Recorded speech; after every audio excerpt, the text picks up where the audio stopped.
أعوذ بالله من الشيطان الرجيم بسم الله الرحمن الرحيم وظللنا عليهم الغمام وأنزلنا عليهم المن والسلوى كلوا من طيبات ما رزقناكم وما ظلمونا ولكن كانوا أنفسهم يظلمون اور ہم نے ان پر بادل کا سایہ عطا کیا اور ہم نے ان پر من و سلوہ اتارا کہ تم ان نفیس چیزوں میں سے کھاؤ جو ہم نے تمہیں عطا کی ہیں۔ انہوں نے ہمارا کوئی نقصان نہ کیا، ہاں لیکن وہ خود اپنے آپ پہ ظلم کر رہے تھے۔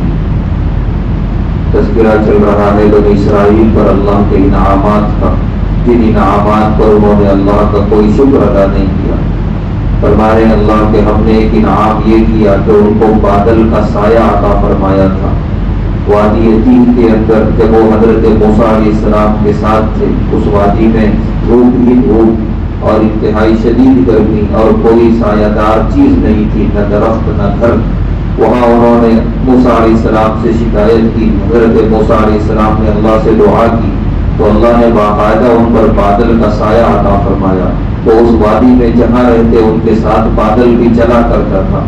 یہ انعام بھی اللہ نے اس قوم سے پہلے کسی قوم کو نہیں دیا۔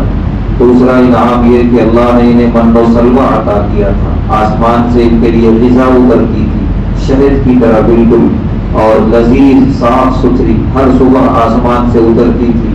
اور سلوہ کہتے ہیں پرندے کو، چھوٹا پرندہ ان کے آس پاس اڑتے رہتے تھے یہ پرندے، جب چاہتے یہ پکڑ کے اسے ذبح کرتے اور اسے کھا لیتے تھے۔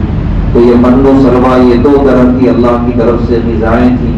اس طریقے سے یہ کمانے اور کسب معاش کی فکر سے آزاد ہو گئے تھے۔